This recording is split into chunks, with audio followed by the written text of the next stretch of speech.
Hi, and welcome back to this Wednesday edition of Focal Point on AFR Talk. I'm Brian Fisher, your congenial, convivial, and amiable host. And pleased to welcome as an in-studio guest, Dr. Ed Holliday. Doc Holliday, author of a brand new book, Rock Splitting Politics, and one of the founders of the Tea Party movement in this area, and a long-standing champion of liberty. Ed, welcome to Focal Point with Brian Fisher. Well, Brian, thank you for having me.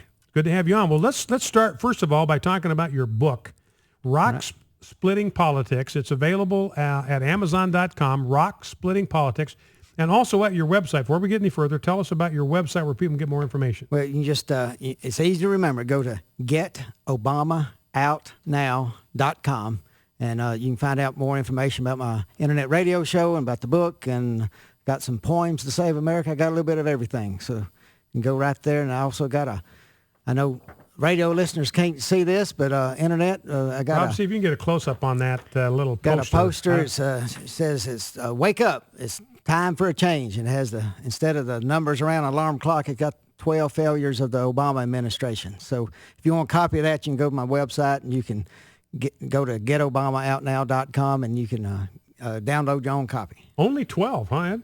That must have been work. It must have been work to limit it to just 12. It was. You got seconds. I mean, you got 60 seconds. So you got a little room to expand there. So Ed Holliday is my guest. The website is getobamaoutnow.com, and also your internet radio program. What's the website for that? Well, it's easy to remember. You can it goes webtalkradio.net, or you can just in your search engine you put Doc Holliday Rock Splitting Politics. That'll usually take you right to my show. Well, let's talk first of all about the book. The subtitle is Tea Party versus the Status Quo, and you've been involved with the Tea Party movement from the very beginning. We have spoken at some Tea Party events together.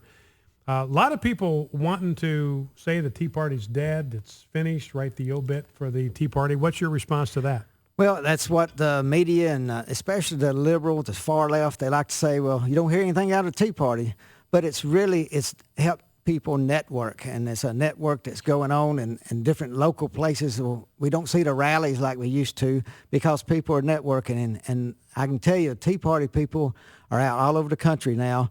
Even though Mitt Romney was not their favorite candidate to win the Republican nomination, I take my hat off to them because so many of them are out there working to make sure that Barack Obama does not get reelected. Well, let's talk about that just for a second, because Mitt Romney's never been a Tea Party favorite. He's never really tried to cultivate any connections with the Tea Party movement. In fact, has tried to keep himself at arm's length. But the reality is, Ed, we look at this election, and either Mitt Romney or Barack Obama is going to be our next president. Now, Tea Party folks would say, well, I don't really have a horse in this race that I can get excited about, enthused about, although the pick of Paul Ryan, I think, brought some of that energy to the Romney ticket. But if a Tea Party type, and we got a lot of folks in this listening audience that are fans of the Tea Party, they've been involved in the Tea Party. I'll be speaking this Saturday at a local Tea Party event, so these events are still happening. What would you say to a hardcore committed member of the Tea Party about why, in your judgment, they ought to vote for Mitt Romney? I got the same question last night at a local Tea Party meeting, and one of the things I say, I don't think you're not voting for Mitt Romney or Barack Obama. We got a choice. We can go to the right and get back to capitalism, or we can go further to the left to socialism and more government control. So you're voting for a direction this country's going to take. And we've heard it over and over saying this election is the most important of our lifetimes. It really is. It really is. In my book, I got a story about Gettysburg. A lot of my book, it parallels this election to the Battle of Gettysburg. And I'll tell you a quick story about a broken bayonet.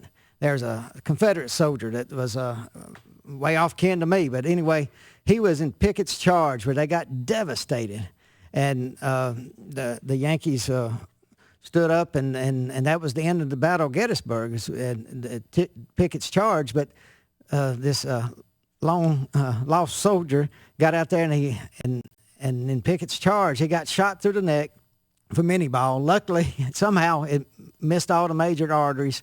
He survived, and it sort of knocked him out. And he got up in time, and he realized he was in something that was major. And so he grabbed that broken bayonet because he knew that was a significant event in history. And that's what I'm telling people. This election is a significant event in history of America. And you don't want to tell your great-grandchildren one day, well, I voted. You want to do more than vote in this election. You've got to get your neighbors out. You got to get your friends out. You got to get on a phone call. Get out of your comfort zone. Go stand on the side with signs at intersections. Get in a car and drive to a battleground state.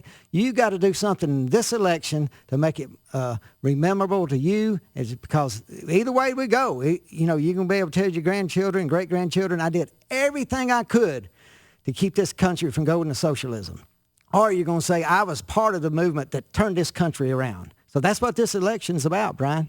We were talking, Ed, before we came on air about different demographic groups in America and the choices they're going to make in this election. We've seen some polling data indicating that Governor Romney has pretty much closed the gender gap with Barack Obama.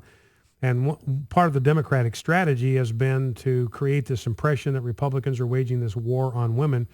But you believe that women have some very good reasons to vote for Mitt Romney. Well, indeed, again, you can go to my website and my internet radio show. It's a podcast, and it's archived, and you can listen to it anytime you want to. But we had a show on last week, why women should vote for Mitt Romney, and had very compelling reasons. There's a couple of ladies on there were talking about why it's so important. Again, economics. If you don't have a job, everybody's going to be suffering. And so we think Mitt Romney has the best economic model. And when you start getting jobs, it solves a lot of these problems. And that's one of the things I think women are realizing, that not only do you need a good job, but Mitt Romney helped provide that security. You feel secure. And I think in these debates, some of the women might have been wondering, now, who is this, after they've seen all the attack ads? And then they realize Mitt Romney's an intelligent man, and he's somebody that, can recognize common sense. And I think that's what really makes a lot of the women feel secure with Mitt Romney at this time. Well, and you look at what's happened with the economy and the number of jobs that have been lost by women. Women have been hit harder in this economic downturn even than men. So they've got a pretty strong reason to see some different direction set in Washington. Well, I believe that, in fact, in many cases, women are leading the charge to the right. And in the Tea Party movement, I know in the Tea Party movement, the press or the liberals like to talk about angry old men, angry old white men. Well, I have seen more women in the Tea Party movement, and I've seen a lot of African Americans in the Tea Party movement, and it's a movement to turn this nation around. It's not about color. It's not about class. It's about getting back to freedom and getting government limited. And so that's why I think, even though Mitt Romney wasn't the first choice, you're going to see a lot of people coming out November 6th to turn this nation around. Well, I've got a lot of calls from black listeners, African-American listeners, talking here with Ed Holliday, author of the book Rock Splitting Politics. You can go to getobamaoutnow.com, get more information, also find out about his internet radio program. But we had a lot of callers to this program, Ed, who are blacks, African-Americans. Many of them voted for Obama in 2008. Based on the promise and the hope and all that, and now are determined to cast a different vote this time. And I've got a story here I've had in the stack for a couple of days from usnews.com talking about the fact that black Americans feel less empowered under Obama than they used to. This is based on a study from Washington University in St. Louis that finds that under Obama, many black Americans feel less free than whites do when it comes to political participation.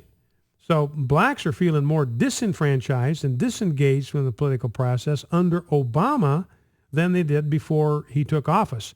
The year after Obama was elected in 2009, 71% of blacks reported feeling like they had the freedom to speak their mind like they used to, but in 2011, that had dropped down to 56%. So it even looks like black Americans are looking for someone to be a voice for them, and they're not sure that Barack Obama's that guy. Well, I think this really touches on a lot of heartfelt emotions in black America. When you go back in 2008, I really believe a lot of black Americans voted for Barack Obama because they wanted him to be the best president America's ever had. And one of the things I believe that a lot of the African American population takes into account that when Barack Obama was elected president, they were elected president. And any criticism to Barack Obama hurts deeply. And I just talked to a black pastor friend of mine less than an hour ago, and I love him, and I love him in the Lord, and he's going to vote for Barack Obama. And he doesn't understand why people like me want to vote for Mitt Romney. Mm-hmm. But I sometimes I don't try to convince. I pray because I want to be able to sit down and pray of anybody, my brothers and sisters in Christ. But I do believe this nation will be able to look back on these past 4 years. I don't know how the election will go on November 6th, but I believe we're going to be able to grow. There's going to be a window of opportunity for growth in the Christian world. My guest has been Dr. Ed Holliday, author of the brand new book, Rock Splitting Politics. You can get more information. You get the book on Amazon.com. You can also go to the website, GetObamaOutNow.com. Get more information about the book. You can catch podcasts of some of Ed's prior programs. Find out how you can get a copy of the book and also tune in to his internet radio program. Ed, thank you for taking time to come down here and sit in with us. Well, Brian, thank you for having me, and I'll be at that local tea party along with you this Saturday. Okay, we'll see you there. Well, that's it for today. Glad to have you in the listening audience. Here is your blessing for the remainder of your day.